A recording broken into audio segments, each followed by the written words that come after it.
Salut à tous, bienvenue sur YouTube, bienvenue, j'espère que vous allez bien. Petite intro pour cette vidéo qui va suivre, on va parler des Pokémon qui sont joués dans les compétitions Pokémon. Qu'est-ce que les compétitions officielles Pokémon? Je vais vous mettre dans la description un lien vers une chaîne YouTube de quelqu'un qui explique très bien ce qu'est la compétition Pokémon. Et je voulais vous mettre un petit peu de contexte dans cette vidéo. On va parler du top 5 des Pokémon que j'ai le plus apprécié à jouer, et j'ai quand même défini quelques règles. Il y a évidemment des jeux Pokémon que j'ai joué beaucoup plus que ceux que je vais citer, mais ils sont tellement évidents, et certes, ils sont appréciés par tout le monde, j'aurais pu en parler, mais ça n'aurait pas été trop logique de mettre Félinferno par exemple dans ce top, mettre Gorithmic, mettre Golay, des Pokémon qu'on voit tout le temps, qu'on a vu depuis des années. C'est assez évident qu'ils sont appréciés et qu'on aurait pu les jouer. Autre point, je ne vais pas parler de compétitions auxquelles moi-même je n'ai pas participé.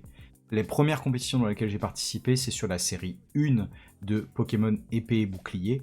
Donc évidemment, je ne vais parler que des compétitions à ce moment-là. Troisième point aussi, c'est qu'il faut savoir que les équipes que je suis habitué à jouer, ce sont des équipes dites balance, des équipes de repositionnement.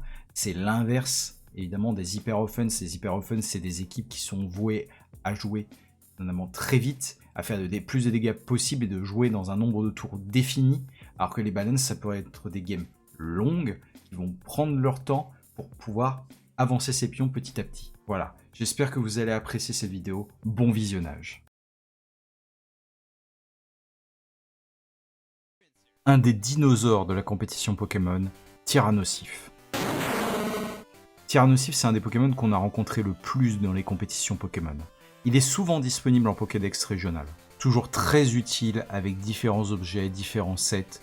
L'un des sets que j'ai le plus utilisé, c'est sur Épée Bouclier avec la Vulné-Assurance, que j'activais potentiellement avec Betochef.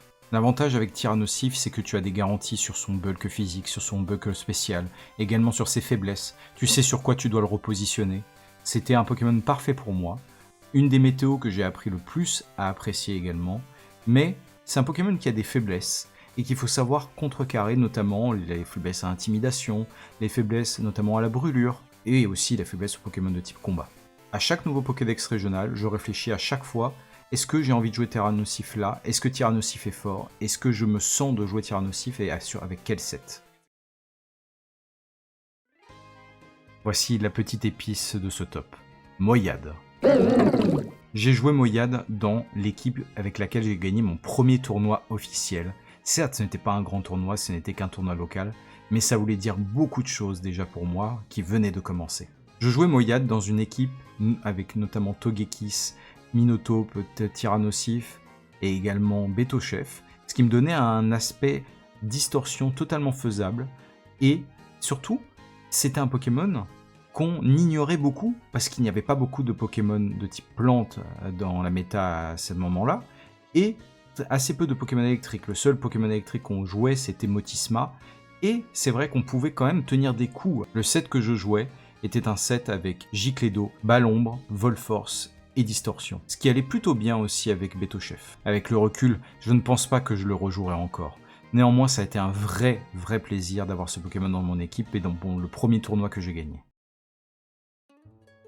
Un autre Pokémon de type roche que j'ai joué très brièvement en série 10 sur Pokémon Épée et Bouclier, Zéroïde. Je ne pensais pas apprécier jouer Zéroïde tellement il est spécifique. Il a une défense physique affreusement faible qui t'obligeait à investir un peu de bulk pour pouvoir tenir certains Pokémon, notamment Gorithmic.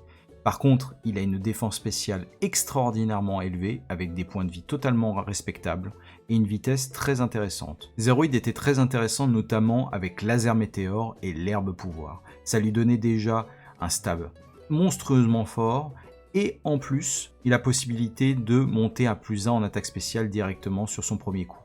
Tu pouvais one-shot beaucoup de cibles en série 10. Avec l'expérience que j'ai acquise aujourd'hui, je pense que j'apprécierais encore plus de jouer Zéroïde. À mon avis, il pourrait totalement être intéressant dans une méta comme celle qu'on a actuellement. J'espère que les Ultra Chimères reviendront vite dans les Pokédex, notamment sur Pokémon Champions. Un des Pokémon que j'ai appris à apprécier le plus récemment, Ursaking. L'avantage avec Ursaking, c'est qu'on sait ce qu'il va faire. Il y a tellement peu de surprises possibles avec ce Pokémon, et quelques surprises qu'il peut y avoir, c'est concernant la 3e ou la 4e attaque disponible sur ces slots. Sinon, tu sais qu'il va être joué avec l'Orbe Flamme. Tu sais qu'il aura Façade. Tu sais qu'il aura probablement Assaut Frontal. Tu sais qu'il sera probablement Terra Spectre. Toi-même aussi, quand tu le joues, tu auras des garanties. Il a un bulk physique extraordinaire. On peut compenser son bulk spécial mauvais. Il a une vitesse faible, mais pas suffisamment faible pour être plus lent que Golay. Il est aussi embêté par des Pokémon comme Fél'Inferno qui l'intimide, potentiellement Gorhythmique. Ce Pokémon est extrêmement honnête, il y a des garanties pour toi comme pour ton adversaire. Ce Pokémon a eu des pics de résultats, notamment avec Cresselia, mais pourtant c'est pas avec Cresselia que j'ai appris à le jouer, j'ai appris à le jouer avec Porygon 2, dans la fameuse équipe Ursa King Porygon 2 qu'on a vu en règlement H. On arrive avec le premier Pokémon de cette liste, et ce n'est pas très original parce que c'est déjà un des meilleurs Pokémon de l'histoire, Paume de Fer. Un des meilleurs de l'histoire, ce n'est pas moi qui le dis, c'est Justin Caris lui-même. Il a eu l'impression d'avoir Dieu dans son équipe quand il a joué avec Paume de Fer. Paume de Fer, c'est un double type totalement acceptable offensivement comme défensivement, avec assez peu de faiblesse et pas mal de résistance. C'est un bulk extraordinaire avec des points de vie monstrueux, une défense monstrueuse, et certes une défense spéciale très faible, mais que tu vas totalement compenser par les points de vie et également par la veste de combat qui lui va parfaitement. Ce qui est le plus dingue, c'est que ce Pokémon n'a même pas besoin de son talent pour être fort. On n'utilise pratiquement pas son talent. On l'utilise que récemment avec Miraidon notamment. Et même sans son talent, il est monstrueux. D'ailleurs, c'est dans une équipe où je ne me servais pas de son talent que j'ai appris à lui apprécier énormément. C'est dans la fameuse équipe de Paul Choix qui a ensuite été reprise par Eric Rios, avec notamment des Météros totémiques, Golay, Flotte-Mèche, et j'en passe. Paume de Fer sera toujours en haut de ma liste quand je dois définir des Pokémon à ajouter dans mon équipe. Voilà, c'était mon top 5. 5 Pokémon que j'ai appris énormément à jouer. Évidemment, il y en a beaucoup d'autres que j'aurais pu citer, mais je n'avais pas le temps de citer autant de Pokémon et certains Pokémon que j'ai volontairement mis de côté car ça aurait été trop évident. Merci à tous d'avoir suivi cette vidéo, à bientôt pour une prochaine.